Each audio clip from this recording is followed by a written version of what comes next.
सभी दोस्तों को राधे राधे। मेरा नाम है गौरव और स्वागत है आपका मेरे YouTube चैनल मिस्टर व्यासी व्लॉग्स में।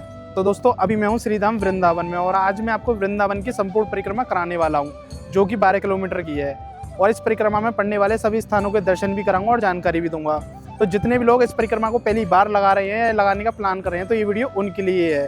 और जो लोग इस परिक्रमा को लगाने में असमर्थ हैं, तो वो इस वीडियो के माध्यम से घर बैठे मानसिक रूप से इस परिक्रमा के दर्शन कर सकते हैं। फिलहाल मैं अभी इस परिक्रमा को स्कूटी के माध्यम से लगा रहा हूँ। तो दोस्तों चलिए शुरू करते हैं परिक्रमा श्रीधाम वृंदावन की। वृंदावन की परिक्रमा को आप दो जगह से शुरू कर सकते हो। अगर आप छठीग्रा मार्ग होकर वृंदावन आते हो तो आपकी परिक्रमा शुरू होगी इस्कॉन टेम्पल से, और अगर आप मथुरा होकर वृंदावन आते हो तो आपकी परिक्रमा शुरू होगी अटल्ला चौंगी से। तो अभी आ गया हूँ अपने परिक्रमा पॉइंट पे, जहाँ से हम अपनी परिक्रमा शुरू करेंगे। और आज हम अपनी परिक्रमा शुरू करने वाले हैं इस्कॉन टेम्पल से। तो बिल्कुल सामने ही हमारा परिक्रमा पॉइंट, जहाँ से हम अपनी परिक्रमा शुरू करने वाले हैं। और हमारे परिक्रमा पॉइंट के जस्ट लेफ्ट में ही है छठीग्रा मार्ग, और आपको परिक्रमा पॉइंट के जस्ट राइट में ही इस्कॉन टेम्पल के भी दर्शन हो जाते हैं। वृंदावन की परिक्रमा 12 किलोमीटर की है, जिसे पैदल लगाने में 3 से 4 घंटे का समय लगता है। अगर आप वृंदावन की परिक्रमा को पहली बार लगा रहे हो तो परिक्रमा में पड़ने वाले सभी स्थानों और मंदिरों के दर्शन जरूर करना। वृंदावन के परिक्रमा मार्ग में जो सबसे पहला स्थान पड़ता है वो है श्री प्रेमानंद महाराज जी का आश्रम केलीकुंज के नाम से। तो यहाँ भी आप एक बार विजिट ज़रूर करना। वृंदावन की इस परिक्रमा को आप साल के किसी भी महीने में लगा सकते हो, लेकिन मैं आपको सजेस्ट करूंगा कि आप जब भी वृंदावन की परिक्रमा लगाएं दिन में लगाएं, क्योंकि दिन में मंदिर खुले रहते हैं, जिससे आपको काफ़ी सारे मंदिर के दर्शन भी हो जाते हैं। परिक्रमा मार्ग में जो सबसे पहला मंदिर पड़ता है वो है कालीदय। इस स्थान पर भगवान श्री कृष्ण ने कालीनाग का मान मर्दन किया था, और यहीं पर वो 5,500 वर्ष पुराना केली कदम का वृक्ष भी है, जिस पर चढ़कर भगवान श्री कृष्ण ने यमुना नदी में छलांग लगाई थी। तो आइए आपको दर्शन कराता हूँ उस लीला के और जानकारी देता हूँ। तो सामने है परिक्रमा मार्ग, और परिक्रमा मार्ग के बिल्कुल साइड में ही है कालीदय, जो कि लगभग 5,500 वर्ष पुराना मंदिर है। तो ये है कालीदय। मंदिर में प्रवेश करते ही सबसे पहले आपको कुछ इस प्रकार की छतरियाँ दिखती हैं, और बिल्कुल सामने जो आपको दर्शन होते हैं वो श्री कृष्ण भगवान के मुख्य विग्रह के दर्शन होते हैं। और बिल्कुल साइड में ही आपको यहाँ पे उस लीला के दर्शन होते हैं जो श्री कृष्ण भगवान ने आज से 5,500 वर्ष पहले इस स्थान पर की थी। तो आप देख सकते हैं कि भगवान श्री कृष्ण काले नाग के फन के ऊपर विराजमान है, और बिल्कुल साइड में जो है वो उनकी पत्नियां खड़ी हुई हैं। ये उसी समय का दृश्य है जब भगवान श्री कृष्ण ने वो लीला की थी। और बिल्कुल साइड में ही आपको उस केली कदम के वृक्ष के भी दर्शन हो जाते हैं, जिस पर चढ़कर भगवान श्री कृष्ण ने यमुना नदी में छलांग लगाई थी। तो यही है वो 5,500 वर्ष पुराना केली कदम का वृक्ष, जिस पर चढ़कर भगवान श्री कृष्ण ने यमुना नदी में छलांग लगाई थी। तो प्राचीन समय में यमुना जी इस स्थान पे थी, जो कि अभी यहाँ से थोड़ा सा दूर जा चुकी हैं, और यहीं पर आपको भगवान श्री कृष्ण के चरण चिन्हों के दर्शन भी हो जाते हैं।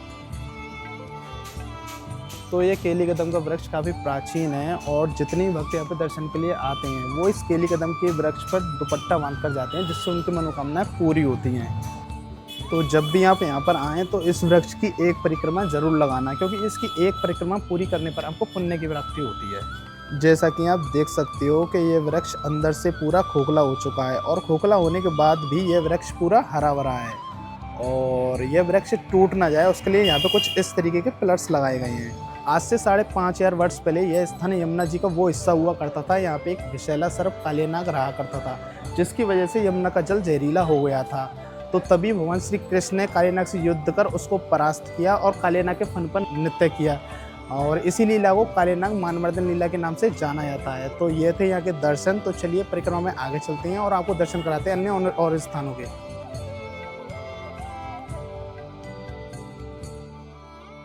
परिक्रमा में जो अगला स्थान पड़ता है वो है श्री मदन मोहन जी का मंदिर, जो कि वृंदावन का सबसे प्राचीन मंदिर है और एक ऊंचे टीले पर बना हुआ है, जिसकी ऊंचाई लगभग 60 फीट है।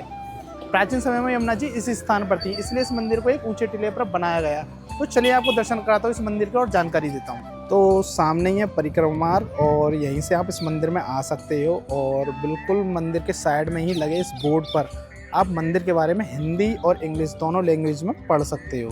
तो चलिए मंदिर में ऊपर चलते हैं और आपको मदन मोहन जी के दर्शन कराते हैं। मंदिर में ऊपर चढ़ने के लिए आपको काफ़ी सारी सीढ़ियाँ चढ़नी पड़ती हैं, और मंदिर के बिल्कुल साइड में ही यहाँ पे स्वामी श्री सनातन गोस्वामी जी की स्थली भी बनाई गई है। तो आप यहाँ भी दर्शन के लिए जा सकते हो। तो जैसा कि मंदिर एक ऊंचे टीले पर बना हुआ है, और मंदिर में ऊपर आने के लिए आपको 63 सीढ़ियाँ चढ़नी पड़ती हैं। जैसा कि आप देख सकते हो कि मंदिर कितनी ऊंचाई पर बना हुआ है, और मंदिर के बिल्कुल सामने ही है परिक्रमा मार्ग, जहाँ से अभी भी कुछ लोग वृंदावन की परिक्रमा लगा रहे हैं। और मंदिर से बिल्कुल सामने ही आपको दर्शन हो जाते हैं यमुना महारानी के।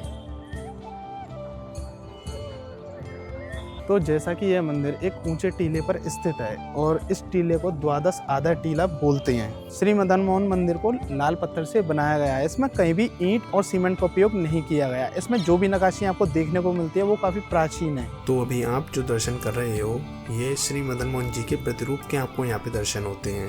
तो बिल्कुल सामने ही आपको मदन मोहन जी के प्रतिरूप के दर्शन हो जाते हैं और मंदिर के बिल्कुल साइड में ही जब औरंगजेब ने इस मंदिर पर आक्रमण किया था तो इस मंदिर के शिखर को तोड़वा दिया था और इस दूसरे वाले मंदिर के शिखर को भी तोड़ा गया था। औरंगजेब के शासन के समय इस मंदिर को तोड़ने का प्रयास किया गया। तब यहाँ पे मदन मोहन जी के मूल विग्रह हुआ करते थे। औरंगजेब के आक्रमण करने से एक दिन पहले मदन मोहन जी के मूल विग्रह को यहाँ से राजस्थान के करौली जिले में स्थानांतरित किया गया और यहाँ पे मदन मोहन जी के प्रतिरूप को स्थापित किया गया। तो अभी फिलहाल में आपको यहाँ पे जो दर्शन होते हैं वो मदन मोहन जी के प्रतिरूप के दर्शन होते हैं। अगर आप वृंदावन की परिक्रमा रात में लगाते हो तो रात में माहौल कुछ अलग ही होता है, लेकिन इस समय तक सारे मंदिर बंद हो जाते हैं। परिक्रमा मार्ग में जो अगला स्थान पड़ता है वो है इमली तला। यहाँ पे एक इमली का वृक्ष है जिसको श्रीमती राधा रानी जी ने श्राप दिया था। तो आइए आपको दर्शन कराता हूँ इस पूरी जगह की और जानकारी देता हूँ। परिक्रमा मार्ग के बिल्कुल साइड में यहाँ पे महाप्रभु जी की बैठक का बोर्ड लगा हुआ है और इसके बिल्कुल साइड में ही है इमली तला। यहीं से आप मंदिर में प्रवेश कर सकते हैं और बिल्कुल साइड में आप देख सकते हैं कि भगवान श्री कृष्ण राधा रानी जी का श्रृंगार कर रहे हैं। तो आप दर्शन कर सकते हैं। ये है पूरा इमली तला और बिल्कुल सामने ही है वो 5,500 वर्ष पुराना इमली का वृक्ष जिसको श्रीमती राधा रानी जी ने श्राप दिया था। इस स्थान की लीला कुछ इस प्रकार है कि एक बार श्रीमती राधा रानी जी ने अपने पैरों में महावर लगाया और इस वृक्ष की एक पकी इमली उनके श्री चरणों में आके लग गई।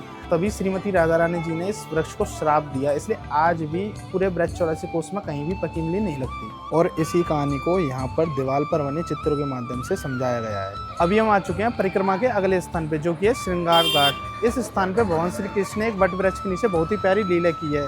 तो आइए आपको इस लीला के दर्शन कराते हैं और जानकारी देते हैं। परिक्रमा मार्ग के बिल्कुल साइड में ही है श्रृंगार घाट। जैसे ही आप थोड़ा सा अंदर जाओगे तो आप आ जाओगे श्री श्री राधा रानी श्रृंगार स्थली पे और इसी स्थान पे वो वट वृक्ष है जिसके नीचे भगवान श्री कृष्ण ने राधा रानी जी का श्रृंगार किया था। तो चलिए आपको दर्शन कराते हैं और जानकारी देते हैं इस पूरी जगह की। तो यही है पूरा श्रृंगार घाट और बिल्कुल सामने ही आप जो दर्शन कर रहे हो यही वो 5,500 वर्ष पुराना वट वृक्ष है जिसके नीचे भगवान श्री कृष्ण ने राधा रानी जी का श्रृंगार किया था।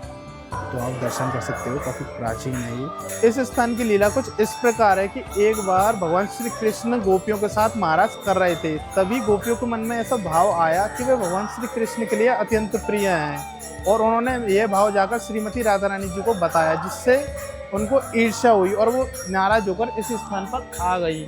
और जब भगवान श्री कृष्ण को ये बात पता चली तो वो भी श्रीमती राधा रानी जी को ढूंढते हुए इस स्थान पर आए और उनका इसी वट वृक्ष के नीचे श्रृंगार किया और उनको मनाया। तो यह थी यहाँ की पूरी लीला। तो चलिए परिक्रमा में आगे चलते हैं और आपको दर्शन कराते हैं और अन्य जगहों पे। परिक्रमा मार्ग में जो अगला स्थान पड़ता है वो है चीर घाट। इस स्थान पर भगवान श्री कृष्ण ने चीर हरण लीला की है। तो चलिए आपको दर्शन कराता हूँ इस पूरी लीला के और जानकारी देता हूँ। तो परिक्रमा मार्ग के बिल्कुल साइड में ये सभी स्थान पड़ते हैं और अभी आप जो दर्शन कर रहे हो ये है पूरा चीर घाट जहाँ पे भगवान श्री कृष्ण ने यमुना में नहा रही गोपिकाओं के वस्त्र चुराए थे और सामने ही है वो कदम का वृक्ष जिस पर वो वस्त्र लेकर चढ़ गए थे। प्राचीन समय में यमुना जी इस स्थान पे थी जो कि अभी यहाँ से थोड़ा सा आगे चली गई है। तो आप दर्शन कर सकते हो। तो अभी आप वो 6,000 वर्ष पुराने केली कदम के वृक्ष के दर्शन कर रहे हो और जितने भी भक्त यहाँ पे आते हैं वो श्रद्धा के लिए इस केली कदम के वृक्ष पे चुनरी बांध के आते हैं जैसा कि आप देख सकते हो। एक बार गोपियाँ यमुना के जल में निर्वस्त्र होकर स्नान कर रही थी। तब भगवान श्री कृष्ण ने उनको सबक सिखाने के लिए उनके वस्त्र चुराए और इसी कदम के वृक्ष पर जाकर बैठ गए। जब गोपियों ने उनसे क्षमा मांगी तब भगवान श्री कृष्ण ने उनके वस्त्र लौटाए और उनको एक उपदेश दिया कि यमुना के जल में निर्वस्त्र होकर नहाना पाप होता है। चीर घाट से दर्शन करने के बाद जैसे ही आप आगे आओगे तो अगला जो स्थान पड़ता है वो है केसी घाट। जैसा कि आप देख सकते हो कि काफ़ी भक्त इस परिक्रमा मार्ग से केसी घाट की तरफ जा रहे हैं, लेकिन जब यमुना का जलस्तर बढ़ जाता है तो ये वाला रास्ता बंद हो जाता है। तो अभी हम इस परिक्रमा को स्कूटी के माध्यम से लगा रहे हैं, लेकिन इस रास्ते से हम स्कूटी के माध्यम से आगे नहीं जा सकते। तो चलिए परिक्रमा में आगे चलते हैं और आपको दर्शन कराते हैं। तो जैसा कि मैंने आपको बताया कि यह मार्ग सिर्फ पैदल परिक्रमा वालों के लिए है। तो जैसे ही आप चीर घाट से आगे आओगे तो इसी मार्ग से होते हुए आप आ जाओगे केसी घाट पे। तो चलिए मैं अभी आपको पूरे केसी घाट के दर्शन कराता हूँ और यहाँ की लीला के बारे में जानकारी देता हूँ। केसी घाट पे ऐसे छोटे छोटे घाट बनाए गए हैं जहाँ पे शाम के समय यमुना महारानी जी की आरती होती है। तो जब भी आप केसी घाट आओ तो यहाँ पे शाम के समय यमुना महारानी जी की आरती का आनंद जरूर लेना। तो केसी घाट पर आपको दर्शन होते हैं प्राचीन श्री यमुना मंदिर के, और आप दर्शन कर सकते हो। और चित्र के माध्यम से आप उस लीला के भी दर्शन कर सकते हो जब भगवान श्री कृष्ण ने केसी राक्षस का वध इस स्थान पर किया था। तो चलिए ऊपर चलते हैं और आपको नज़ारे दिखाता हूँ पूरे केसी घाट के। तो अभी आप जो दर्शन कर रहे हो ये है पूरा केसी घाट, जो कि वृंदावन का सबसे पुराना घाट है। और यहाँ पे आपको यमुना महारानी के भी दर्शन हो जाते हैं और यहाँ पे आप बोटिंग और पैराग्लाइडिंग का भी आनंद ले सकते हो।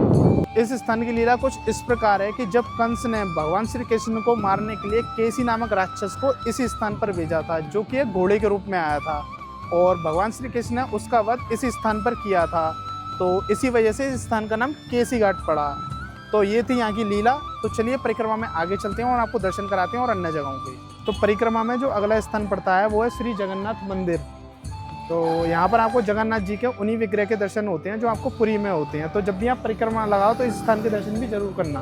तो अभी हम आ चुके हैं अपने अगले स्थान पे, जो कि है टटिया स्थान। तो परिक्रमा मार्ग में जो अगला स्थान पड़ता है वो है टटिया स्थान, जो कि स्वामी श्री हरिदास जी की तपोस्थली है। यहाँ पे काफ़ी समय पहले संत लोग टटिया बनाकर रहा करते थे, इसलिए इस स्थान को टटिया स्थान के नाम से जाना जाता है। और आज भी यहाँ पे आधुनिक युग से जुड़ी किसी भी चीज़ का उपयोग नहीं होता। आज भी यहाँ पे आपको वृंदावन का वही पुराना दृश्य देखने को मिलेगा। तो जब भी आप परिक्रमा लगाएं तो इस स्थान के दर्शन जरूर करें। तो चलिए परिक्रमा में आगे चलते हैं और आपको दर्शन कराते हैं अन्य और स्थानों के। परिक्रमा मार्ग में जो अगला स्थान पड़ता है वो है श्री बाबा नीम करोली जी का आश्रम। यह उनका समाधि स्थल है। तो जब भी आप वृंदावन की परिक्रमा लगाओ तो इन स्थानों के दर्शन जरूर करें। परिक्रमा मार्ग में ही पड़ता है गौरी गोपाल आश्रम, जो कि अनिरुद्ध आचार्य जी का है, जो कि एक कथावाचक हैं। उनके द्वारा इस आश्रम में वृद्ध माताओं का रहना और खाना एकदम निःशुल्क है। तो अभी हम उसी स्थान पर आ चुके हैं जहाँ से हम अपनी परिक्रमा शुरू करी थी। तो यह था आज की वृंदावन की परिक्रमा का वीडियो। अगर वीडियो पसंद आया हो तो वीडियो को लाइक एंड शेयर करें और चैनल को फॉलो एंड सब्सक्राइब करना ना भूलें। तो दोस्तों मिलते हैं किसी नेक्स्ट वीडियो में। जब तक के लिए जय हिंद, जय भारत।